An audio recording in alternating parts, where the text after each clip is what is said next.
या सगळ्या कुंभमेळ्यातून आम्हाला आमच्या देशाला काय मिळणार आहे हा सुद्धा प्रश्न विचारण्याचा अधिकार तुम्हाला आम्हाला आहे। आणि म्हणून सर्वांना जय भीम। बहुजन संघटक या चॅनलच्या सर्व बंधू भगिनींना मी नमस्कार करतो, जय भीम करतो। आज आपण जो विषय चर्चेला घेतलेला आहे हा चर्चेला घेतलेला विषय हा धर्माचा आहे। आणि धर्माचा आहे म्हणजेच वर्तमानात चालू असलेल्या कुंभमेळ्याचा आहे। आणि एक सामान्य माणसाला, हिंदू माणसाला याच्याबद्दल काय वाटतं ती भावना अत्यंत साध्या शब्दामध्ये मी इथे व्यक्त करणार आहे। आणि ही भावना व्यक्त करत असताना कुठलीही विद्वत्ता किंवा पांडित्य सांगण्याचा माझा प्रयत्न नाही, तर जे डोळ्यांना दिसतंय त्याच्याविषयी भाष्य करण्याचा प्रयत्न मी इथे करणार आहे। धार्मिक बाबतीत जागरूक असलेल्या सर्वच नागरिकांनी याच्यावर आपापली मतं व्यक्त करावीत, कारण हा आपल्या देशातला खूप मोठा एकत्रित होणारा मेळावा आहे। आणि म्हणून त्याच्याविषयी चर्चा करणं आणि तो समजून घेणं हे आपलं काम आहे। आणि म्हणूनच याच्यावर आपल्या सगळ्यांच्या प्रतिक्रिया मला अपेक्षित आहेत असं मी विनम्रपणे जाहीर करतो। आणि या सगळ्या भाष्य करण्यामागे कुठल्याही धार्मिक कृतींवर टीका करण्याचा किंवा त्याचा द्वेष करण्याचा हेतू नाही, तर या सगळ्या लोकांच्या एकत्र येण्यातून लोककल्याण व्हावं, देशाचं कल्याण व्हावं आणि चांगलं काहीतरी लोकांपर्यंत जावं असा उद्देश असल्यामुळे त्या उद्देशानेच मी बोलणार आहे। त्यामुळे बोलताना काही चूक वगैरे झाली तर ते मनुस्मृतीने सांगितलेली शिक्षा असते तशी आता संविधानात होऊ नये हे माझं नम्र निवेदन आहे। कारण मग शूद्रांनी वेद ऐकलं किंवा वेदांवर भाष्य केलं तर मग त्याची जीभ छाटून टाका, त्यांच्या कानात शिशे टाका, अशा प्रकारच्या मनुस्मृतीच्या शिक्षा पूर्वीच्या काळात होत्या। आणि तसंच काहीसं भाष्य तिथे आलेले अनेक संत पत्रकारांशी बोलताना करतायत। आणि म्हणून मी सुरुवातीला सांगतो की भारतीय संविधानाने दिलेल्या अभिव्यक्ती स्वातंत्र्याचा आधार घेऊन मी हे भाष्य करणार आहे। आणि म्हणून कुंभमेळा चिकित्सा असं या विषयाला आपण नाव दिलेलं आहे। आणि आपल्या देशामध्ये जो काही धर्म कुंभमेळ्याच्या निमित्तानं सर्व प्रसार माध्यमातून दाखवला जातोय त्याच्यावर चर्चा करण्याचा प्रत्येक नागरिकाला अधिकार आहे। आणि आपल्या देशामध्ये धर्मचिकित्सा करा हे 2500 वर्षापूर्वी भगवान बुद्ध, चार्वाक आणि महावीरांनी सांगितलं। त्यांनी तशा प्रकारची धर्मचिकित्सा केली। आणि जे तुमच्या मनाला, बुद्धीला पटत नाही, जे लोकांच्या हिताचं नाही ते स्वीकारू नका, अशा प्रकारचं वक्तव्य कालाम सुक्तामध्ये भगवान बुद्धांनी सुद्धा केलेलं आहे। अनेक संत महात्म्यांनी धर्माच्या पाखंडावर प्रचंड टीका केलेली आहे। आपल्याला माहित आहे की सगळे सुधारक ज्या देशामध्ये झाले त्यांनी या धर्माची चिकित्सा केली। प्रबोधनकार ठाकरे असतील, हिंदू हृदय सम्राट बाळासाहेब ठाकरे यांचे वडील प्रबोधनकार ठाकरे असतील, महात्मा ज्योतिबा फुले, सावित्रीबाई फुले, राजर्षी शाहू महाराजांनी सुद्धा धर्माची चिकित्सा करण्याचा यशस्वी प्रयत्न केला। छत्रपती शिवाजी महाराजांचे अनेक निर्णय पारंपरिक धर्माच्या विरोधातले होते, म्हणजे समुद्र उल्लंघन करणं जे मनुस्मृतीला मान्य नव्हतं ते छत्रपती शिवाजी महाराजांनी आरमार उभं करून दाखवून दिलं। परंतु या धार्मिक गोष्टींच्या विरुद्ध जे भाष्य करण्याचं काम आहे ते कमी प्रमाणात झालेलं आहे आणि त्याच्या नोंदी कोणी घेतलेल्या नाहीत किंवा त्याच्यावर लिखित साहित्य फार कमी आहे। डॉक्टर बाबासाहेब आंबेडकरांनी धर्माची चिकित्सा करून ज्या हिंदू धर्मात जन्माला आले होते तो धर्मच सोडून दिलेला आपल्याला पाहायला मिळतो, धर्मांतर केलेलं पाहायला मिळतं। आणि अशा अनेक धर्मांतर या देशात झालेली आहेत। त्याच्यामुळे चिकित्सा करणं हे मानवी प्रगतीचं लक्षण आहे। आणि म्हणूनच कदाचित वेद मानणारे लोक आहेत त्यांना आस्तिक म्हणण्याचा प्रघात भारतात केला। वेदांची चिकित्साच करायची नाही, वेदांनी जे म्हटलंय ते अंतिम आहे आणि वेदांचीही चिकित्सा करा। वेद हे अपौरुषेय नाहीत किंवा देव, स्वर्ग, नरक, चमत्कार या सगळ्यांची चिकित्सा करा, अशी एक विचारधारा चार्वाक, बुद्ध आणि महावीर यांनी मांडली। आणि त्याच्या विरोधात वेदाला मानणारे लोक होते। आणि आज वेदांना मानणारे लोक हे सगळे कुंभमेळ्यामध्ये जमा झालेले आहेत। लाखो लोक, करोडो लोक तिथे जमा झालेले आहेत। आणि या कुंभमेळ्याची चर्चा आपल्या कानावर जी येते ती पुसटची चर्चा अशी येते की अनेक IIT झालेले तरुण, अत्यंत उच्च शिक्षित तरुण तिथे जाऊन त्या संन्याशी झालेले आपल्याला पाहायला मिळतात। नंतर एक जे मॉडेल आहे, एक मुलगी आहे तरुण वयाची 32-30 वर्षाची, ती सुद्धा तिथे साध्वी झाल्याचं, म्हणजे साध्वी म्हणजे दीक्षा अजून घेतलेली नाही, पण ती तिथे गेलेली आहेत. आणि या कुंभमेळ्यामध्ये या ज्या 2 बातम्या आहेत, हे बातम्या खूप गाजत आहेत. बाकी कोणतीही विद्वत्ता, जगामध्ये शांती यावी, जगामध्ये शांतता समृद्धी नांदावी म्हणून एखादं चांगलं वचन या साधून पुरुषांकडून पाहायला मिळत नाही. दुसरीकडे आपल्याला पाहिलं असेल की एक चिलीम घेतलेला बाबा, म्हणजे 3 फुटाची चिलीम घेऊन तो चिलीम ओढतोय, आणि त्याचं सुद्धा चित्रीकरण आपल्याला या कुंभमेळ्यात पाहायला मिळतं. आणि एक एक म्हणजे आंघोळ न करण्याचे विक्रम या साधूंनी केलेले पाहायला मिळतात.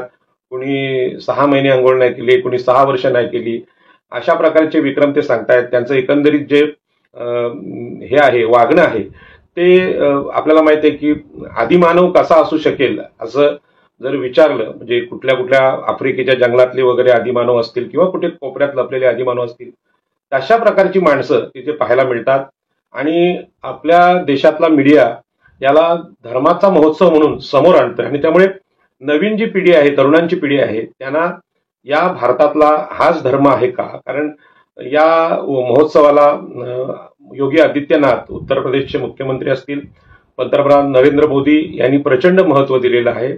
आणि अनेक उद्योजक किंवा राजकीय लोक सुद्धा तिथे हिंदूंचा महोत्सव म्हणून जात आहेत. आणि त्यांची जी स्टेटमेंट येत आहेत, ती स्टेटमेंट इतकी भयानक आहेत की मंदिर आणि मस्जिदच्या वादामध्ये भारतीय संविधानाने केलेले कायदे असतील, किंवा मंदिरांची जी स्थिती आहे किंवा धार्मिक स्थळांची स्थिती आहे त्याबद्दल केलेले कायदे आहेत, ते कायदेच आम्हाला मान्य नाहीत. आणि मग जुन्या काळी जर मंदिर असेल तर ते आम्ही परत घेऊ, आणि त्यासाठी आम्ही कुठल्याही सरकारचं ऐकणार नाही, अशी अगदी दंगली भडकवणारी वक्तव्य या साधू संतांकडून ऐकायला मिळतात.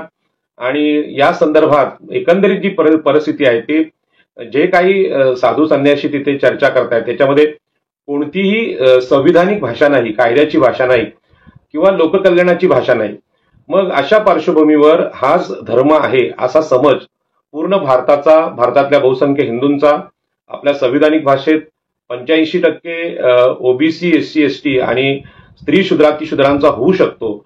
आणि म्हणून मग याच्यावर ज्यांना थोडाफार धर्म कळतोय त्यांनी बोललं पाहिजे.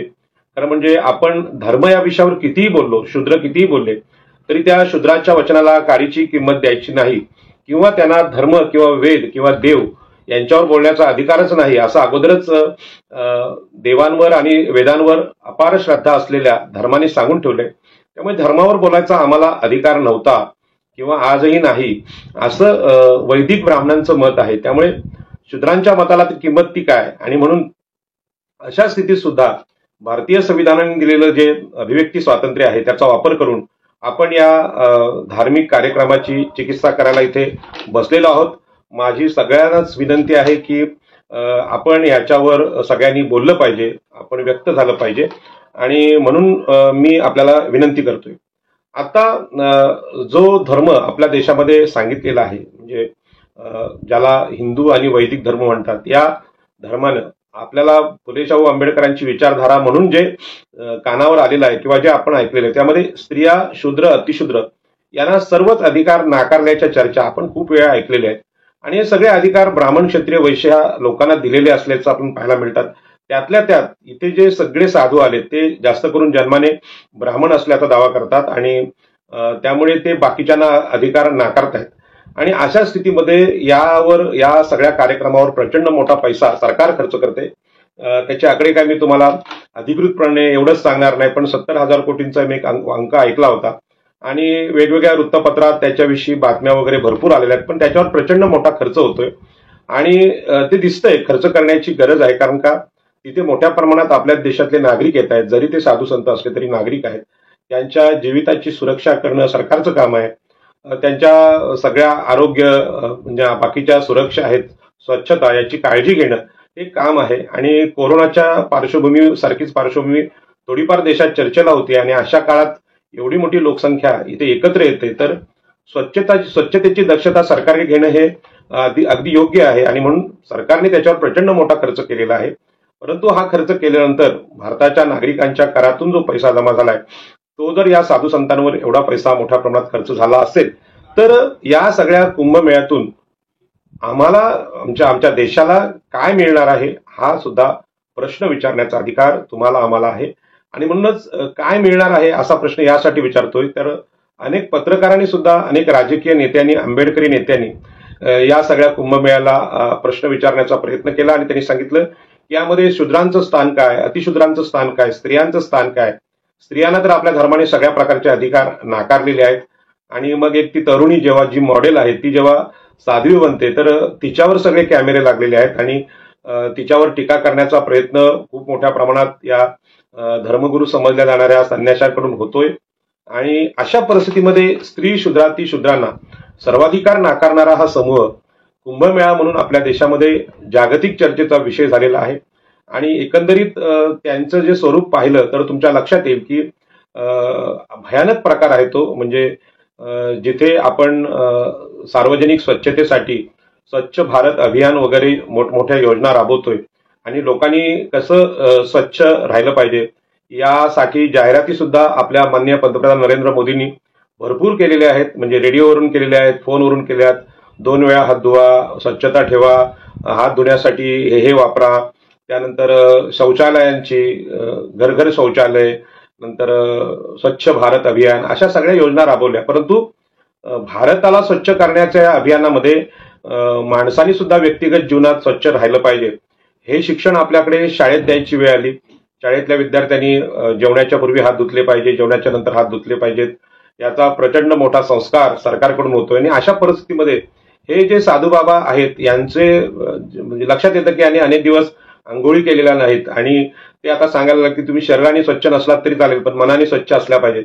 आता मनाने स्वच्छ असणं म्हणजे काय याची सुद्धा धार्मिक व्याख्या करायची वेळ आली. आणि संविधानाने ही व्याख्या केली की ज्या देशानं इथल्या 85% ओबीसी, एससी, एसटी आणि स्त्रिया यांना अधिकार नाकारले, तो धर्म मनाने स्वच्छ नव्हता, तो विकृत होता. आणि हा मनुस्मृतीचा धर्म डॉक्टर बाबासाहेब आंबेडकरांनी रायगड जिल्ह्यातल्या महाडमध्ये जाळून टाकला. आणि या धर्माची चिकित्सा करण्याची परंपरा आंबेडकरी चळवळीने सातत्याने जपली. आणि परंपरा, तुम्ही आता कुंभमेळ्याचा विषय आला म्हणून आपण चैत्यभूमीवर पाहतो की चैत्यभूमीवर बाबासाहेब आंबेडकरांचे धर्मचिकित्सा करणारे लोक किंवा धर्मांतर करणारे, हिंदू धर्माला सोडणारे लोक मोठ्या प्रमाणात येतात. धर्मचिकित्सेवरची, नवीन नवीन शोधांवरची अनेक पुस्तकं लिहितात, वाचतात आणि विकतात आणि प्रचंड मोठी गर्दी तिथे असते. याची तुलना जर या कुंभमेळ्याशी केली तर इथे जे आपले शालेय शिक्षण आहे किंवा महाविद्यालयीन शिक्षण आहे ते शिक्षणाला नाकारणारे साधू बाबा मोठ्या प्रमाणात आहेत. आणि आता एक बातमी आलेली की IIT झालेले तरुण सुद्धा तिथे जाऊन साधू होत आहेत आणि याचं आश्चर्य जगाला वाटायला लागलेत. आणि म्हणूनच या सगळ्या कुंभमेळ्याकडे लोक एका वेगळ्या नजरेने पाहायला लागलेत. आणि म्हणून भारतामध्ये धर्मचर्चा तर खूप मोठ्या प्रमाणात झालेल्या आहेत. मग या धार्मिक चिकित्सेवर आधारित कोणीतरी आपलं मत व्यक्त केलं पाहिजे. आणि म्हणून मी आपल्या इथे बोलायला उभा आहे. आणि म्हणूनच मला हे सांगायचं आहे की बाबा, आपल्याकडे धर्म जो सांगितला गेला तो धर्म नक्की कोणाच्या साठी सांगितला गेला. म्हणजे भारतातला जो हिंदू धर्म आहे तिथे जे सगळे जमलेले लोक आहेत त्यांचं म्हणणं असं आहे की या धर्मामध्ये ब्राह्मण, क्षत्रिय, वैश्य यांनाच अधिकार असले पाहिजेत. आणि जो 85% शूद्र आहे, अतिशूद्र आहे, म्हणजे स्त्रिया पण शूद्र आहेत, ओबीसी पण शूद्र आहेत आणि अतिशूद्र समजल्या जाणाऱ्या एससी, एसटी यांना कोणतेच अधिकार नसतात. अशा प्रकारचं धर्माची जी हे आहे म्हणजे मनुस्मृती आहे किंवा त्यांच्या भाषेत ती घटना आहे, ती घटना घेऊनच हा जर कुंभमेळा होत असेल तर मग देशातल्या 85% लोकांनी त्या बाबतीत आपलं मत व्यक्त केलं पाहिजे की बाबा अशा प्रकारचा जर धर्म असेल आणि जो धर्म आपल्या संविधानकारांनी जर नाकारलेला असेल तर त्या धर्माचा उदो आम्ही करायचा का, हा प्रश्न आम्हाला पडला पाहिजे. आणि म्हणून सर्वसामान्य माणसांनी याच्यावर बोललं पाहिजे. आणि हे बोलणं जर आपण केलं नाही तर उद्या याचं धार्मिक कायदा म्हणून मान्यता मिळू शकते. आणि ज्या पद्धतीने आपला देश आज लोकशाहीकडून हुकुमशाहीकडे चाललेला आहे, आपल्या सगळ्या संस्था ज्या आहेत म्हणजे निवडणूक आयोग असेल, त्यानंतर आपल्या न्यायालय असतील, शासकीय संस्था असतील, याच्यावर हुकुमशाहीचं राज्य येऊ घातलंय. आणि आपल्या भारतामध्ये हुकुमशाही याचा दुसरा अर्थ आहे मनुस्मृती. आणि मनुस्मृती म्हणजेच हे जे हिंदू राष्ट्र वगैरे ह्या ज्या कल्पना आहेत त्याच आहेत. आणि हिंदू राष्ट्राला मानणारे पंतप्रधान नरेंद्र मोदी असतील, अमित शहा असतील किंवा आपल्या महाराष्ट्राचे मुख्यमंत्री फडणवीस असतील, हे सगळे लोक या कुंभमेळ्याचं धर्म म्हणून जर समर्थन करत असतील तर निश्चितपणे संविधानाच्या पार्श्वभूमीवर या धर्माची चिकित्सा झाली पाहिजे आणि ही चिकित्सा करण्याचा जो मानवी मनाचं जे स्वातंत्र्य आहे ते स्वातंत्र्य आपल्याकडे भगवान बुद्धांनी आम्हाला सांगितलं. कालाम सुप्त म्हणून ते त्यांनी सांगितलेलं आहे. मी बोलतोय म्हणून ते खरं मानू नका. एखादी गोष्ट परंपरेने आलेली आहे म्हणून खरी मानू नका. एखादी गोष्ट धर्मगुरूंनी, देवानी किंवा धर्माने सांगितलेलं आहे म्हणून खरं मानू नका. ती गोष्ट माझ्या अनुभवानुसार माझ्या विवेकबुद्धीला पटली पाहिजे आणि ती गोष्ट माझ्या बरोबरच माझ्या समाजाला, माझ्या देशाला उपकारक असली पाहिजे, अनुकूल असली पाहिजे, तरच ती स्वीकारा. अशा प्रकारचं मानवी स्वातंत्र्याचं कालाम सुप्त भगवान बुद्धांनी सांगितलं. आणि मानवी मनाचं स्वातंत्र्य हे सगळ्यात महत्वाचं स्वातंत्र्य असं डॉक्टर बाबासाहेब आंबेडकरांनी पण सांगितलं. आणि म्हणून स्वतंत्र भारतात स्वातंत्र्य या शब्दाचे अर्थ, याचा अर्थ मनाचं स्वातंत्र्य म्हणून कालाम सुप्त हे अत्यंत महत्वाचं सुप्त आपल्याला सांगितलं. आणि धर्माची मांडणी करत असताना महावीर असतील, चार्वाक असतील, बुद्ध असतील, यांनी सगळ्यांनी लोकांच्या सुखाचा, देशाच्या सुखाचा, समाजाच्या सुखाचा विचार आहे, तोच हितकारक विचार आहे, तोच धर्माचा विचार आहे, अशा प्रकारची व्याख्या केली. आणि कुंभमेळ्यामध्ये जे कोणी साधू आहेत ते साधू जी व्याख्या धर्माची करतायत ती फक्त ब्राह्मण, क्षत्रिय, वैश्य या 15% लोकांचं कल्याण करणारा धर्म ते सांगतायत. ते स्त्रियांचे अधिकार पूर्णपणे नाकारतात, ते शूद्रांचे धार्मिक अधिकार नाकारतात, अतिशूद्रांना तर ते जवळ पण फिरकू देत नाहीत. आणि अशा प्रकारची सर्रास भाषा या कुंभमेळ्यात व्यक्त होत असताना भारतातले वकील, भारतातले न्यायमूर्ती, भारतातले पंडित, विवेकी लोक याच्यावर कोणी बोलायला तयार नाही. आणि म्हणून सामान्य भाषेत, साध्या भाषेत आम्हाला जे कळतं ते बोलण्याचा प्रयत्न आपण इथे करतोय. आणि म्हणूनच फार खोलात न जाता मी आता आमचे बौद्ध विद्वान कल्याणचे DL कांबळे यांच्याशी मी चर्चा केली. आणि मी ऐकून जे आठवलं होतं भगवान बुद्धाचं वचन, ते वचन मी DL कांबळे यांच्याकडून ऐकलं.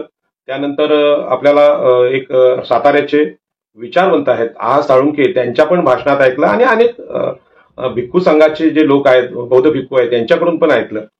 आणि आपल्या ऑल इंडिया रेडिओचं ते आदर्श वाक्य आहे. आणि ते वाक्य म्हणजे तसं पाहिलं तर भारतामध्ये खूप प्रसिद्ध आहे. आणि त्या वाक्याचा जो सुप्रसिद्ध वाक्य आहे तर बहुजन हिताय बहुजन सुखाय, म्हणजे देशातल्या सगळ्यात जास्त लोकसंख्येच्या हिताचा धर्म असला पाहिजे असं ते वाक्य आहे. त्यांच्या सुखासाठी धर्माने काम केलं पाहिजे असं त्या वाक्याचा अर्थ आहे. आणि आपल्याकडे जी मनुस्मृती आहे किंवा हे जे कुंभमेळ्यातले साधू आहेत ते सांगतात की 15% लोकांचं हित झालं पाहिजे आणि 85% लोकांचा हिताचा किंवा त्यांच्या अधिकाराचा कुठलाच विषय यामध्ये येत नाही. अशा प्रकारची व्याख्या, बरोबर विरोधी व्याख्या इथे वापरली जाते. आणि म्हणून एक वाक्य घेऊन भगवान बुद्धांचं मी आजच्या चर्चेला सकारात्मक रूप देणार आहे. कारण का, जेवढं वाईट बोलावं तेवढं कमी आहे, परंतु आपल्याला वाईटावर बोलायचंच नाही. आपण नेहमीच समस्या सांगत नाही तर समस्येचा उपाय पण सांगतो. आणि म्हणूनच या सगळ्या देशाच्या, पूर्ण भारतामध्ये समस्या पूर्वी होती, म्हणजे संविधानपूर्व काळात होती, आताही आहे. आताही आपण सगळे OBC, SC, ST संघर्ष करतोय आपल्या आरक्षणासाठी, प्रतिनिधित्वासाठी, शिक्षणासाठी, रोजगारासाठी, जगण्यासाठी आपला संघर्ष आहे. आणि या संघर्षामध्ये इथे जमलेले जे धर्मगुरू आहेत ते कोणीच काही बोलत नसतील तर हा कुंभमेळा देशासाठी आहे, आमच्यासाठी आहे की कुणासाठी आहे, हा मोठा प्रश्न आहे. आणि हा प्रश्न मी सरकारला पण विचारू इच्छितो. आणि म्हणून 2500 वर्षापूर्वी भगवान बुद्धांनी धार्मिक म्हणून, धर्म म्हणून किंवा धम्म म्हणून जे आदेश बौद्ध भिक्खूंना दिले आणि सांगितलं ते वाक्य मी सांगतो. चरत भिक्कवे चारिकम बहुजन हिताय बहुजन सुखाय. चरत भिक्कवे चारिकम बहुजन हिताय बहुजन सुखाय. हे भिक्खूनो, तुम्ही एकाच दिशेला न जाता सर्व दिशांना जा आणि लोककल्याणाचं काम करा, लोकांच्या सुखाचं काम करा. इसवी पूर्व 6व्या शतकात वगैरे हे वाक्य इथे आलेलं आहे.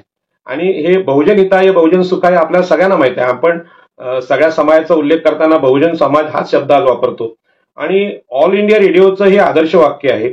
आणि हे आदर्श वाक्य असल्यामुळे आदर्श वाक्य म्हणून याच्यावर आपण खरं म्हणजे या कुंभमेळ्याची चिकित्सा केली पाहिजे. की 2500 वर्षापूर्वी या देशात भगवान बुद्धांनी बहुजन हिताय बहुजन सुखाय हा सर्वांच्या सुखाचा, पूर्ण देशाच्या सुखाचा विचार मांडून सुद्धा कुंभमेळ्यामध्ये 15% लोकांच्या हिताचा विचार सांगणार जे सगळं काय आपल्याला ऐकायला मिळते. आणि ते इतकं विकृत आहे की आज देशाच्या आणि जगाच्या चकाचक शहरं आहेत, स्वच्छतेची शहरं आहेत, त्यांच्यापुढे इतका घाणेरडा माणसाचं रूप आपण कधी कुठे पाहिलेलं नाही, ते इथे पाहायला मिळतंय. आणि म्हणूनच या सगळ्या तिथल्या साधू संन्याशांची सुद्धा काळजी वाटते की यांना कुठले आजार जडू नयेत. कारण आपण सकाळी घरातून निघताना आंघोळ करतो, संध्याकाळी आल्यानंतर सुद्धा आंघोळ केल्याशिवाय शांत झोप आपल्याला लागत नाही. आणि म्हणून आपल्या प्रत्येक खेड्यापाड्यात 24 तास पाणी आपल्याला मिळावं, आंघोळीला मिळावं, प्यायला मिळावं. हे पाणी आपल्याला एकेकाळी धर्मानेच नाकारलं होतं आणि म्हणून चौदार तळ्याचं आंदोलन करणारे डॉक्टर बाबासाहेब आंबेडकर आपल्याला सगळ्यांना माहित आहे. आणि ती जी चौदार तळ्याची घटना आहे ती घटना हेच सांगते की बहुजन समाजाला पाणीच मिळू नये यासाठी जर धर्म काम करत असेल तर आताचा धर्म काय करतोय, म्हणजे आताचा जो धर्म कुंभमेळ्यात सांगितला जातोय तो कुठला धर्म आहे. आणि या सगळ्या कुंभमेळ्यात म्हणजे गंगेत स्नान केल्यानंतर जर माणसं पवित्र होत असतील तर अनेक साधू संतांनी ही वचनं दिली आहेत, मी कोणाचं नाव घेत नाही, की पाण्यामध्ये मासे असतात ते पाण्यामध्येच पोहतात, म्हणजे पाण्यातच जगतात. म्हणजे काय म्हणतात असं ते वचन मी ऐकलेले की वारा पिऊनी सर्प राहतो, जे पशुही पाण्यामध्ये डुंबतात, म्हणजे म्हशी, गुरंढोरं आणि माणसं सुद्धा पाण्यात आंघोळ करतात. पण ती पाण्यात रोज आंघोळ केली किंवा मासे पाण्यात रोज पोहतात म्हणून ते पवित्र होतात का, असा प्रश्न अनेक साधू संतांनी विचारलेला आहे. तर माणसाने पवित्र होण्याचा जो मार्ग आहे तो मार्ग नक्की कोणता आहे याच्यावर चर्चा अनेक साधू संतांनी केल्या. तरी सुद्धा आताचा जो कुंभमेळा आहे तो एवढ्या मोठ्या प्रमाणात होतोय की त्याच्यावर मात्र कोणाचंही भाष्य येत नाही. त्याच्यामुळे नवतरुण आहेत त्यांना असं वाटतं की धर्म म्हणजे काय, तर धर्म म्हणजे असं जटा वाढवणं, उघडं नागडं राहणं आणि अंगाला राख फासणं आणि म्हणजे 6-6 महिने आंघोळ न करणं आणि हे जे सगळे चिली मोडण्याचा जो प्रकार आहे तर तो फारच भयानक आहे. की आपल्याकडे आता चिली मोडणं म्हणजे धूम्रपान करणं याला शासकीय बंधनं आहेत. भारतीय संविधान आणि इंडियन पिनल कोड यांनी सुद्धा दारू पिणं, नशा करणं ह्याला गुन्हा ठरवलेला आहे. आणि म्हणून गाडी चालवत असताना कोणी दारू पित असेल तर तो गुन्हा म्हणून नोंद होत असतो आणि त्याला शिक्षा होते, त्याला फाईन बसतं. याच पद्धतीने तुम्ही पाहिलं तर चिली मोडण्याचा जो प्रकार व्हिडिओ आपल्या ह्यामध्ये सगळ्यात पाहायला मिळतोय तो इतका विकृत आहे की उद्या एखाद्या माणसाला जर व्यसन करायचं असेल आणि त्याला जर सरकार, पोलीस त्रास देत असतील तर तो साधू होऊन चिली मोडू शकतो. अशा प्रकारचं प्रात्यक्षिक आपण यामध्ये पाहिलेलं आहे. आणि आपल्याकडे चित्रपटात कुठला हिरो जर चुकून सिगारेट ओढत असेल तर खाली एक वाक्य येतं की धूम्रपान हे आरोग्यास अपायकारक आहे. हा संदेश सरकारच्या माध्यमातून किंवा चित्रपटाच्या जे नियंत्रण करणारे कमिटी असते, समीक्षा करणारी कमिटी असते ती तिथे वाक्य टाकतात. आणि असं असताना सुद्धा देशामध्ये अशा प्रकारचे साधू आहेत की जे चिली मोडतात. धर्मस्वातंत्र्य म्हणून त्यांचा हा अधिकार असेल तर त्या धर्मस्वातंत्र्याचा परिणाम या देशातल्या नागरिकांवर काय होतोय याचा सुद्धा अभ्यास सरकारने करावा असं मला वाटतं. आणि म्हणून याच्यावर चिकित्सा करणारे अनेक व्हिडिओ आपल्याकडे आलेले आहेत. आणि त्या व्हिडिओमध्ये आपले निरंजन टकले नावाचे एक ज्येष्ठ पत्रकार आहेत, संशोधक पत्रकार आहेत, त्यांचं जे वाक्य आलेलं आहे ते वाक्य, छोटा व्हिडिओ आहे, तो व्हिडिओ खूप जोरात फिरतोय. आणि त्या व्हिडिओचं जे हे आहे आपल्या त्या व्हिडिओमधलं जे शब्द आहेत ते तुम्हाला सांगतो. तत्पूर्वी या कुंभमेळ्याचं महत्व सांगत असताना अनेक मोदी मीडियाच्या पत्रकारांनी असं सांगितलं की बाबा हा जो कुंभमेळा आहे हा चिनी प्रवासी म्हणजे बौद्ध अभ्यासक होते चिनी प्रवासी, त्यांनी सुद्धा पाहिलेला आहे असं खोटं वचन, अशी फेक न्यूज टाकून दिली. त्यामुळे अनेक लोकांना वाटतं की बुद्धाच्या काळापासून हा कुंभमेळा असावा. परंतु भगवान बुद्धांनी त्यांच्या जे सगळे हे आहेत बौद्ध भिक्खू आहेत त्यांना एवढी स्वच्छता सांगितलेली आहे की डोक्यावरचे केस काढणं, नंतर आपलं चिवर रोज धुणं, त्यासाठी कमीत कमी 3च चिवरं ठेवली पाहिजेत, पूर्ण अंगाला ते चिवर लपेटून ते धर्मप्रचार करत होते. आणि त्यांची जी स्वच्छता आहे आणि त्यांचं जे तेज आहे ते जर पाहिलं, एक बौद्ध भिक्खू जर ह्या कुंभमेळ्यात गेला तर तो या सगळ्या साधूंपेक्षा वेगळा दिसू शकते. असं 2500 वर्षापूर्वी भगवान बुद्धांनी आपले बौद्ध भिक्खू ह्या सगळ्या धर्मप्रसारात जागतिक स्तरावर उतरवले. आणि त्यांना जो संदेश दिलाय तो बहुजन सुखाय आणि बहुजन हिताय असा संदेश दिलाय. आणि इथे जो कुंभमेळ्यात जो संदेश दिला जातोय की स्त्रियांना इथे काही अधिकार नाहीत, शूद्रांना नाहीत, अतिशूद्रांना नाहीत. आणि अशा परिस्थितीमध्ये जर 2500 वर्षापूर्वी चारवाक, बुद्ध आणि महावीर यांनी मोठी धर्मचिकित्सा केली होती आणि बुद्धांनी सांगितलेला धम्म जर सगळ्या जगात पसरलाय तर भारतामधला हा कुंभमेळा असा तेव्हापासून होता का किंवा आहे का, हा प्रश्न अनेक अभ्यासकांना पडू शकतो आणि तो मलाही तसा पडलेला आहे. आणि म्हणून हे जे निरंजन टकले यांनी जे संशोधक पत्रकारिता केलेली आहे त्यांनी जागतिक प्रवाशांचा सगळा धांडोळा घेतला आणि त्यामुळे त्यांच्या लक्षात आलं की असा काही हा कुंभमेळा पूर्वीपासून नव्हता.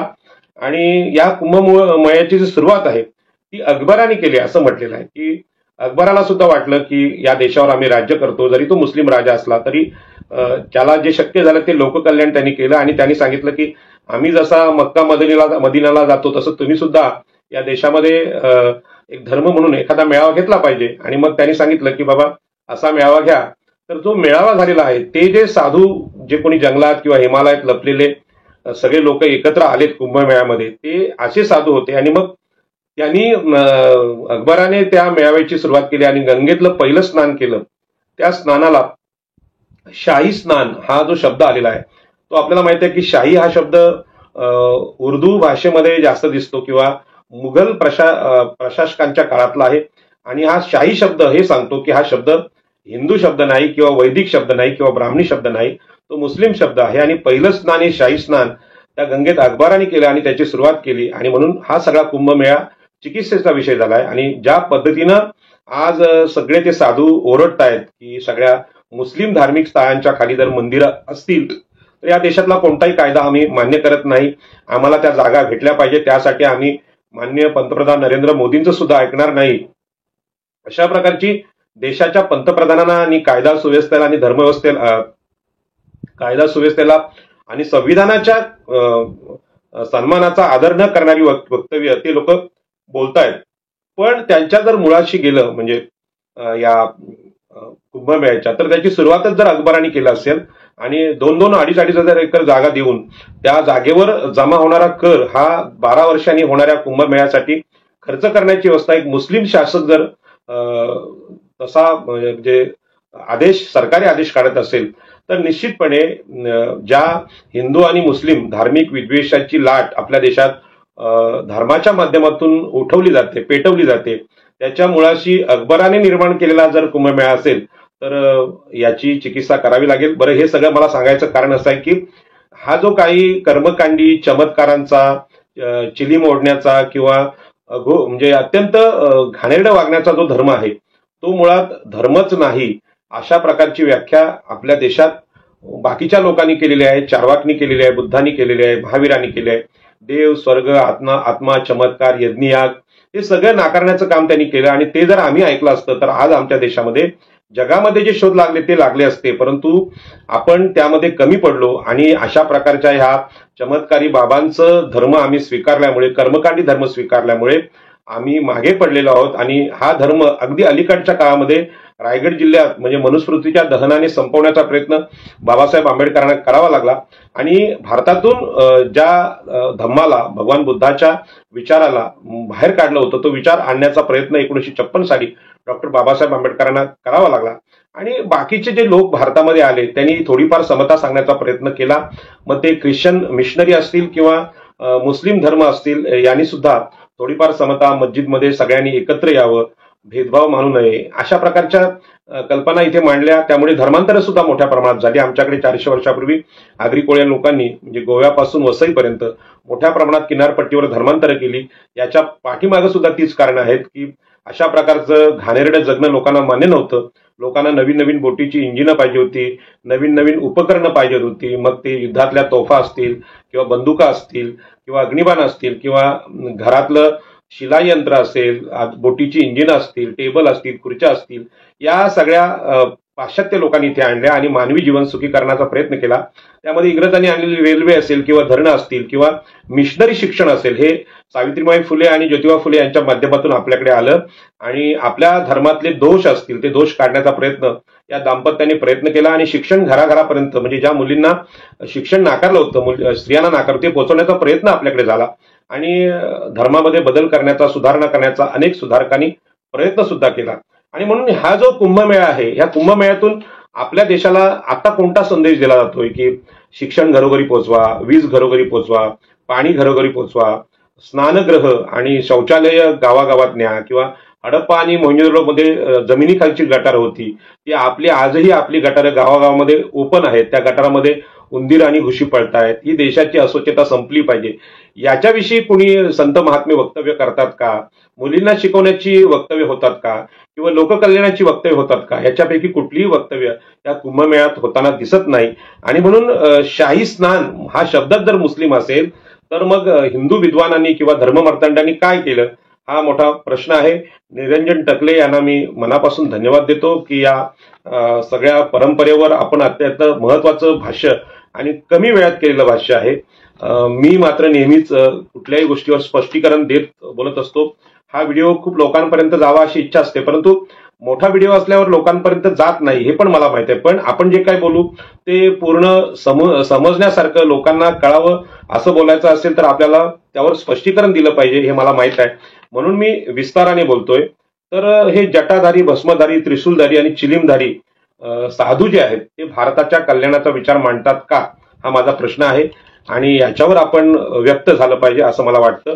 आणि म्हणूनच आपल्याला माहित आहे की बहुजन हिताय बहुजन सुखाय म्हणजे चरत भिक्कवे चारिकम बहुजन हिताय बहुजन सुखाय हा जो धर्माच्या बाबतीत आपल्या धर्म प्रचारकांना जो संदेश भगवान बुद्धांनी दिलाय त्याच्यातला मतितार्थ सांगण्याचा मी प्रयत्न करणार आहे. आणि तो मतितार्थ असा आहे की जे कोणी धार्मिक लोक आहेत किंवा धर्माचं तत्वज्ञान घेऊन चाललेलं आहेत त्यांच्या तत्वज्ञानाचा उद्देश हा बहुजन हिताय बहुजन सुखाय असाच असला पाहिजे आणि त्यासाठी त्यांनी आपलं जीवन अर्पण केलं पाहिजे असं भगवान बुद्धांचं म्हणणं आहे. आणि हा जो श्रमण संघ आहे तो महावीरांचा पण आहे, भगवान बुद्धांचा पण आहे. चार्वाकांनी तर अतिशय याच्यावर मोठं वाक्य सांगितलेलं आहे की प्रत्यक्ष प्रमाणाशिवाय तुम्ही काहीच मानू नका असं त्यांनी म्हटलेलं आहे. आणि त्या प्रत्यक्ष प्रमाणामध्ये देवाला जर सिद्ध करता येत नसेल, स्वर्गाला सिद्ध करता येत नसेल तर मग ते तुम्ही मानूच नका. आता हे सगळे साधू वगैरे आहेत ते भगवान शंकराचे आम्ही शिष्य आहोत किंवा वेगवेगळ्या देवतांची शिष्य आहोत आणि धर्माचे प्रमुख आहेत अशी वक्तव्य करतात. तर याची चिकित्सा करण्याचं काम चार्वाक, भगवान बुद्ध आणि महावीरांनी अनेक वेळा केलेलं आहे आणि हे याच देशात केलेलं आहे. पण हा चिकित्सेचा प्रवाह आता संपला असल्यामुळे नवीन विज्ञानाचे शोध आपल्याकडे लागत नाहीत. म्हणून वेद हे अपौरुषी आहेत. वेद मानेल तो आस्तिक आणि वेद माना देव माना आणि मग ईव्हीएम पण माना आणि त्याची चिकित्सा करू नका. आणि या अंधश्रद्धेच्या जोरावर राज्य करण्याचा फायदा इथल्या राज्यकर्त्यांनी, क्षत्रियांनी घेतला, ब्राह्मणांनी घेतला आणि व्यापाऱ्यांनी पण घेतला. आणि म्हणूनच आजच्या काळात अदानी आणि अंबानी यांनी प्रचंड लूट देशाची केली, विमानतळ, तुमची बंदरं खरेदी केली, पण त्याची चिकित्सा करणारे नागरिक आपल्याकडे दिसत नाहीत. आजच बातमी आलेली की हिंडेनबर्ग हा जो होता त्यांनी अदानीच्या सगळ्या व्यवहारांची चिकित्सा परदेशात केली आणि अदानीचे शेअर कोसळले, पण त्याला सुद्धा गुंडाळण्यात आलेलं आहे अमेरिकेमध्ये. आणि आता अदानीचा मार्ग मोकळा झाल्यामुळे अदानीचे शेअर वर चढलेले आहेत. आज याच पद्धतीनं या कुंभमेळ्यानंतर आर्थिक फायदा देशाचा किती होतो, उलाढाल किती होते याच्यावर सुद्धा चर्चा करणारे विद्वान आता याच्यामध्ये आलेले आहेत, मीडियामध्ये आलेले आहेत. तर या सगळ्यामध्ये खरोखर अशी काही ब्रह्मवाक्य किंवा धर्मवाक्य जर असतील कुंभमेळ्यात तर ती कानावर आली पाहिजेत, पण अशी कुठली वाक्य आपल्याकडे येत नाही. आणि म्हणून बहुजन हिताय बहुजन सुखाय हा संदेश भगवान बुद्धांनी आपल्या भिक्खूंना दिला. त्याचा अर्थ असा होता की कोणताही जो धर्म असेल तो धर्म तुम्ही आचरणात आणत असताना तुमच्यामध्ये म्हणजे व्यक्तिगत तुमच्यामध्ये चांगले बदल झाले पाहिजेत. मग भगवान बुद्धांनी पंचशील सांगितलं, बाबा दारू पिऊ नका, चोरी करू नका, प्राणी हत्या करू नका, विचार करू नका, खोटं बोलू नका, असं पंचशील सांगितलं. आणि पंचशीलाचा अभ्यास केला तर त्या व्यक्तीबरोबर त्याच्यासोबतच्या नातेवाईक असतील, कौटुंबिक परिवारातले लोक असतील, समाज असेल, देश असेल तर त्याचा सगळ्यांना फायदा होतो. आणि याचं उत्तम उदाहरण मी सांगेन की दारू पिऊन गाडी चालवणं हे चुकीचं आहे, हे आपलं आरटीओ पण सांगतं. आणि दारू पिऊन गाडी चालवली की ते अनेक लोकांना ठोकली जाते आणि अनेक माणसांचा त्यात मृत्यू होतो. म्हणजे दारू न पिणं हे व्यक्तिगत जीवनात त्या व्यक्तीचं जसं फायद्याचं आहे तसं समाजाचं पण फायद्याचं आहे. एक हे धम्मवचन पंचशीलातलं मी आपल्याला सांगितलं आणि अशी बाकीची वचनं पण अशीच आहेत, पण त्यावर सविस्तर मी आता बोलणार नाही. परंतु धार्मिक असणं किंवा धर्माचा प्रसार करणं म्हणजे काय, याच्या मुळाशी काय, तर याच्या मुळाशी असं आहे की बाबा तुम्ही व्यक्तिगत जीवन आणि सार्वजनिक जीवन, देशाचं आणि राष्ट्राचं जीवन हे वेगळं करता येत नाही. ते राष्ट्रीय जीवनाला तुमचा धर्म अनुकूल असला पाहिजे आणि तो अनुकूल नसेल तर तो धर्म तुमच्या घरात ठेवा, म्हणजे त्याला रस्त्यावर आणू नका. अशी जी धर्मनिरपेक्षता आपल्या भारतीय संविधानाने सांगितली किंवा त्याला सेक्युलरिझम बोलतात, तो सेक्युलरिझम यासाठीच आहे की व्यक्तिगत जीवनातला जो तुमचा धर्म आहे तो समाजाला अनुकूल नसेल तर तो घरात ठेवा आणि अनुकूल असेल तर तुम्ही देशासाठी आणि जगासाठी सांगायला काहीच हरकत नाही. आणि म्हणून डॉक्टर बाबासाहेब आंबेडकरांनी पारंपरिक हिंदू धर्माची चिकित्सा केली आणि त्यांनी सांगितलं की मनुस्मृती सांगत असेल की स्त्री शूद्रांना कोणताही अधिकार नाही, तर अशा प्रकारचा धर्म मला मान्य नाही आणि संविधान आपल्या देशात आणण्यापूर्वी ते त्यांनी जाळून टाकलं. मग आता सुद्धा जे कोणी हिंदू किंवा ख्रिश्चन किंवा मुस्लिम, यहुदी हे सगळे धार्मिक लोक आहेत. त्यांच्यासाठी डॉक्टर बाबासाहेब आंबेडकरांनी संविधानाच्या नावानं एक आपल्याला मोठा ग्रंथ दिला आणि देशाच्या सार्वजनिक जीवनात आपण कसं जगलं पाहिजे सांगायचा एक चांगला प्रयत्न केला. त्यामध्ये पाणी असेल, स्वच्छता असेल, पर्यावरण असेल, त्यामध्ये अभिव्यक्ती स्वातंत्र्य असेल, सर्वांना शिक्षण असेल, सर्वांना संपत्तीचा अधिकार असेल, या सगळ्यांच्या कायदेशीर व्याख्या आपल्याकडे केलेल्या पाहायला मिळतात. आणि म्हणून धार्मिक जीवन जगत असताना संविधानिक जीवन हा एक नवीन आदर्श आपल्याला मिळालेला आहे. आणि म्हणून बौद्ध भिक्खूंना भगवान बुद्धांनी सांगितलं की तुम्ही जो काही धम्म आचरणात आणताय तो धम्म तुमच्या उपयोगाचा आहे की नाही तुम्ही अनुभवानी आणि विवेक बुद्धीने ठरवा. आणि तुम्ही जे बोलताय आणि वागताय याचा इतर समाजाला त्रास नाही ना हे सुद्धा तुम्ही तपासून बघा. आणि अशा प्रकारचा आदेश त्यांना दिला आणि तो आदेशाचा अर्थ आहे बहुजन सुखाय बहुजन सुखाय. आणि आपल्याकडे ऑल इंडिया रेडिओने हे आदर्श वाक्य घेतलेलं आहे की बाबा बहुजन सुखाय आणि बहुजन सुखाय for the happiness of the many, म्हणजे पुष्कळ लोकांसाठी आनंददायी तो असला पाहिजे. For the welfare of the many म्हणजे पुष्कळ लोकांसाठी लोककल्याणकारी तो विचार असला पाहिजे, अशी व्याख्या 2500 वर्षापूर्वी भगवान बुद्धांनी केली. या व्याख्यामध्ये कुंभमेळ्यातले जे साधू आहेत त्यांना हे विचार मराठीत पटत असतील तर किंवा इंग्लिशमध्ये पटत असतील तर त्यांनी त्याचा अभ्यास करावा, नसेल पटत तर त्यांनी जाहीर वक्तव्य करावीत असं नम्र आवाहन मी त्या सगळ्या साधू संतांना करतो. आणि आपल्या लोकांना पण सांगतो की आपल्याकडे आपण धार्मिक जीवन म्हणून जगतो, ते धार्मिक जीवनाचा संविधानिक अर्थ असा आहे की तुमचं धार्मिक जीवन हे तुम्हाला तुमच्या व्यक्तिगत जीवनाला, शारीरिक स्वच्छतेला, आरोग्याला, मानसिक स्वास्थ्याला जसं अनुकूल असलं पाहिजे तसंच तुमच्या परिवाराला आणि तुमच्या कुटुंबियांना, तुमच्या समाजाला, तुमच्या गावाला आणि देशाला अनुकूल असलं पाहिजे, अशा प्रकारचे धार्मिक व्याख्या भगवान बुद्धांनी केली. आणि या व्याख्येनुसार आपण ज्या लोकांना महापुरुष आंबेडकरी चळवळीत म्हणतो त्यामध्ये आपण नेहमी नाव घेतो की भगवान बुद्धांनी हा विचार मांडला आणि सम्राट अशोकाने एक राज्य किंवा शासन आपल्या देशात हे करण्याचा प्रयत्न केला आणि लोककल्याणकारी राज्य केलं. ज्या कल्याणकारी राज्यामध्ये पर्यावरण निसर्गाची सुद्धा काळजी घेतली, म्हणजे रस्त्याच्या कडेला झाडं लावली पाहिजे, प्राण्यांसाठी पशुपक्ष्यांसाठी दवाखाने त्यांनी काढले. आज आपल्याला माणसांसाठी दवाखाने नाहीत. मंदिरांमध्ये प्रचंड पैसा असून कोरोनामध्ये माणसं मरत असताना हा पैसा न वापरणारी धर्ममंदिरे आपल्याकडे होती किंवा ह्या धर्ममंदिराची देवळाची चिकित्सा प्रबोधनकार ठाकरेंनी पण केली. पण सम्राट अशोकाने तो आदर्श दिला, त्यांना आपण महापुरुष म्हणतो. याच पद्धतीनं रयतेचं राज्य म्हणजे ओबीसी, एससी, एसटी आणि स्त्रिया यांच्या अधिकारांचं राज्य करणाऱ्या छत्रपती शिवाजी महाराजांना आम्ही महापुरुष मानलं. आणि आताच उल्लेख झाला अकबराने याची सुरुवात केली, तर मुस्लिम राजाने सुद्धा या देशावर कमी संख्येने असून शासन केलं. त्याचं कारणच आहे की त्यांनी थोडाफार लोककल्याणाचा विचार केला होता, परंतु त्यांना बदनाम करण्याचं काम आपल्या देशात झालं. इंग्रजांना सुद्धा आम्ही बदनाम केलं, पण इंग्रजांनी सुद्धा नवीन रेल्वे, नवीन धरणं इथे बांधली, नवीन शिक्षणाच्या योजना इथे आणल्या.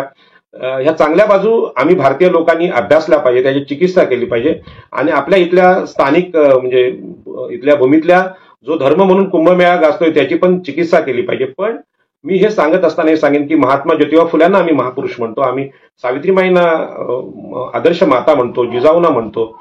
आणि ही व्याख्या करत असताना आपण डॉक्टर बाबासाहेब आंबेडकरांपर्यंत येतो. आता बाबासाहेब आंबेडकरांनी बौद्ध धम्म स्वीकारल्यानंतर म्हणजे लोकांना तो धम्म दिल्यानंतर, धर्मांतर केल्यानंतर स्वतः बाबासाहेब आंबेडकर ज्या पद्धतीने जीवन जगले आणि त्यांनी नव्याने बौद्ध धम्माची पण व्याख्या केली आणि एक ग्रंथ लिहिला की बुद्ध आणि त्यांचा धम्म. हा ग्रंथ पारंपरिक बौद्ध धर्मापेक्षा थोडासा वेगळा आहे आणि त्यांनी नव्या जगाची, नवीन जीवनाची मांडणी केली. यामध्ये बाबासाहेब आंबेडकर जे जीवन जगले ते ज्या अस्पृश्य जातीत जन्मले त्यांची अवस्था अत्यंत बिकट इथल्या धर्माने केली होती. आणि मग या धर्माची चिकित्सा पाणी हक्कातून, जंगल हक्कातून, जमीन हक्कातून, शिक्षण हक्कातून, आरक्षणाच्या अधिकारातून करण्याचा यशस्वी प्रयत्न त्यांनी केला. आणि मरेपर्यंत, शेवटच्या श्वासापर्यंत ते लोकांसाठी जगले.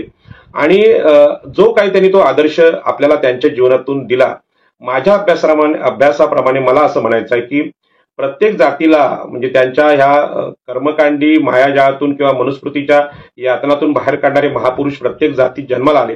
परंतु आपल्या जातीत जन्मले हे महापुरुष त्यांना आम्ही संत म्हणत नाही किंवा विद्वान म्हणत नाही. आणि हे जटाधारी लोकांना जर साधू म्हणायला लागलो, तोच धर्म आहे असं म्हणायला लागलो तर लोक समाजासाठी कामच करणार नाही. आणि म्हणून भिक्खू संघाला सुद्धा आदर्श वाटावं असं जीवन डॉक्टर बाबासाहेब आंबेडकर जगले. आणि बाबासाहेब आंबेडकरांनी मुक्ती कोण पथे हा संदेश देताना भारतातल्या सगळ्या मागासवर्गीय जातींना सांगितलं की तुमची मुक्ती भगवान बुद्धाच्या मार्गावर आहे. आणि भगवान बुद्धाचा जो मार्ग आहे तो मार्ग साध्या भाषेमध्ये स्वतःच्या कल्याणाबरोबर लोककल्याणाचा, बहुजन हिताय बहुजन सुखाय असा मार्ग आहे. आणि या मार्गावर अभ्यास करत असताना मला जे अनुभव आले ते मी सांगायचा प्रयत्न केला. या अनुभवानुसार माझ्या असं लक्षात आलं की डॉक्टर बाबासाहेब आंबेडकरांच्या मार्गावर आगरी समाज कुळ कायद्याच्या आंदोलनामध्ये ब्राह्मण, क्षत्रिय, वैश्य यांच्या सावकारी विरुद्ध संपत्तीचं जे केंद्रीकरण मनुस्मृतीने केलं होतं त्याच्या विरुद्ध 1932 साली अलिबागमध्ये लढला आणि त्यांच्याबरोबर नारायण नागू पाटील यांनी काम केलं. आणि त्या नारायण नागू पाटलांचं चरित्र डॉक्टर बाबासाहेब आंबेडकरांचे सहकारी म्हणून आम्ही समोर आणलं. आणि आम्हाला अधिकार देणारा महापुरुष बाबासाहेब आंबेडकरांसारखाच आमच्या जातीत जन्माला आला. मी त्यांची तुलना बाबासाहेब आंबेडकरांबरोबर करत नाही, परंतु बाबासाहेब आंबेडकरांनी सांगितलेल्या मार्गावर ते जगले. आणि अशाच प्रकारचे दोन नेते, राजकीय नेते, लोकनेते दत्ता पाटील, दिबा पाटील आमच्याकडे जगले. आणि सिडकोच्या अन्याय अत्याचार विरुद्ध ते लढले. आणि लढताना त्यांनी आम्हाला अधिकार देत असताना आमची 5 माणसं गमावली. आणि त्यांच्या त्यागातून 12.5% पुनर्वसन कायदा देशाला मिळाला. यातून 2013चा कायदा आला. आणि मग बाबासाहेब आंबेडकरांच्या मार्गावर अनेक जातीमध्ये असे नेते घडले, जगले.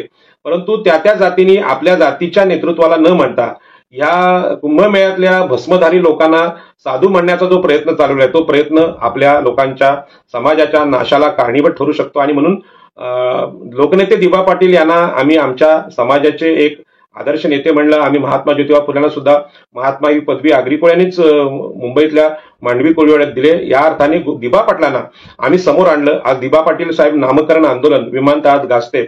आणि लोकनेते दिबा पाटील हे व्यक्तिगत जीवनात चारवाक, बुद्ध आणि महावीर यांना मानत होते. धर्मचिकित्सा त्यांनी सुद्धा केली, पण ही धर्मचिकित्सा आगरी कोळ्यांच्या पचनी पाडणारी नव्हती. आणि त्यामुळे खरे दिबा पाटील अजूनही लोकांपर्यंत गेलेले नाहीत. पण त्या दिबा पाटलांनी आपल्या घरात डॉक्टर बाबासाहेब आंबेडकर, महात्मा ज्योतिबा फुले, सावित्रीबाई फुले, बुद्ध यांच्या प्रतिमा लावल्या, देवांच्या प्रतिमा लावल्या नाहीत. आणि याच मार्गाने तुम्ही जा. छत्रपती शिवाजी महाराज आणि राजर्षी शाहू महाराजांना सुद्धा त्यांनी महापुरुष म्हटलेलं. याच पद्धतीनं हा व्हिडिओ पाहत असलेल्या सर्व जातीच्या, मागासवर्गीय जातींच्या नेतृत्वानं आपल्या जातीला पुढे नेणारे जे महापुरुष तुमच्या जातीत जे काही जन्मले असतील, जे तोडक्या मोडक्या भाषेत त्यांचा इतिहास असेल तो इतिहास समोर आणावा. यासाठी समोर आणावा की बाबासाहेब आंबेडकर ज्या मार्गाने गेले तो मार्ग मुक्तिकोण पथे म्हणजे भगवान बुद्धांचा मार्ग होता. तर ते ज्या मार्गाने गेले त्याच मार्गाने आम्ही गेलं पाहिजे. आणि याच पद्धतीनं दुसऱ्या जातीमध्ये सुद्धा बाबासाहेबांच्या मार्गावर जी माणसं गेली तो जो मार्ग आहे तोच मार्ग हा आपल्या मुक्तीचा मार्ग आहे. आणि म्हणून मोक्ष किंवा मुक्ती ही मेल्यानंतर आकाशात मिळत नसते. तर आपापल्या समाजाचे जे लोक समाजाच्या कल्याणासाठी काम करत असताना स्वतःचा संसार सुद्धा सुखाचा करतात, आपल्या कुटुंबियांना न्याय देतात आणि कुटुंबियाच्या न्यायाबरोबरच समाज आणि देशाच्या कल्याणाचा विचार करतात, हाच खरा मोक्षमुक्तीचा किंवा अनंत होण्याचा मार्ग आहे असं माझं मत आहे. कदाचित धार्मिक विद्वानांना ते पटणार नाही, परंतु ज्या छोट्या मोठ्या कार्यकर्त्यांनी आंबेडकरी चळवळ इथपर्यंत आणली, त्याच्यावर पुस्तकं लिहिली, आपलं आयुष्य वेचलं, त्यांना कधी आपलं चरित्र लिहिता आलं नाही किंवा त्यांना स्वतःच्या जीवनात भाष्य करता आलं नाही म्हणून ते मोठे नाहीत असं नाही. तर जे काही छोटं मोठं काम असेल, चिमणीचं आणि खारुताईचं काम सुद्धा असेल, जे स्वातंत्र्याचं शोषणाविरुद्ध लढण्याचं काम असेल, ते काम करणं म्हणजेच मोक्ष आणि मुक्तीचा किंवा अनंत होण्याचा मार्ग आहे, अशी साधी सोपी व्याख्या माझ्यासाठी आहे. आणि म्हणून या चॅनलवर असणाऱ्या, चॅनलसाठी काम करणाऱ्या आणि चळवळीसाठी काम करणाऱ्या लोकांच्या अधिकारांसाठी, या देशातल्या शोषणाविरुद्ध जे काम करणारे लोक आहेत ते खऱ्या अर्थाने धार्मिक आहेत. आणि शोषणासाठी जे 15% लोकांच्या शोषणाचं समर्थन करतात, मग ते कुंभमेळ्यात करत असतील तर ते संविधान विरोधी लोक आहेत, ते संविधानाला पूरक नाहीत. आणि म्हणून बाबासाहेब आंबेडकरांनी भारताच्या नव्या जीवनाची संकल्पना भारतीय संविधानात मांडली. मग ते पोलीस असेल, प्रशासन असेल, पत्रकार असतील, राजकीय नेते असतील, यांनी लोकसभेत, विधानसभेत कसं वागावं, कसं बोलावं याच्या व्याख्या केल्या. न्यायालयाने संविधानानुसार कसा न्याय करावा तो मनुस्मृतीसारखा करू नये हे सांगायचा प्रयत्न केला. या अर्थाने कुंभमेळ्याची चिकित्सा करण्याचा छोटासा मी प्रयत्न केला. आपण जर या गोष्टीचं प्रतिक्रिया देत असाल, तुम्हाला ते आवडत असेल किंवा चुकत असेल तर पुन्हा एकदा आपण त्यावर बोलू. परंतु हा गंभीर विषय आहे, या गंभीर विषयावर आपण बोललं पाहिजे अशी नम्र विनंती मला आहे. आणि बहुजन संघटकच्या सर्व कार्यकर्त्यांना मी धन्यवाद देईन. खास करून राहुल खांडेकर यांनी या विषयावर बोलायची संधी मला दिली, त्यांचा मी आभारी आहे. आणि हे जे वक्तव्य आहे त्या वक्तव्यावर आपल्या खूप साऱ्या प्रतिक्रिया याव्यात, लोकांना जी मतं वाटतात ती त्यांनी लिहावीत. आणि भगवान बुद्धाच्या या 2500 वर्षाच्या मार्गावर नव्याने या देशामध्ये धम्माची जी नवी मांडणी डॉक्टर बाबासाहेब आंबेडकरांनी केलेली आहे ती अत्यंत वास्तविक आहे. ती टाय कोट घालून, अत्यंत शरीर स्वच्छ ठेवून, पांढरे शुभ्र कपडे घालून सुद्धा धर्माचं काम करता येतं. त्यासाठी भगवी वस्त्र घातलीच पाहिजे अशातला काही विषय नाही.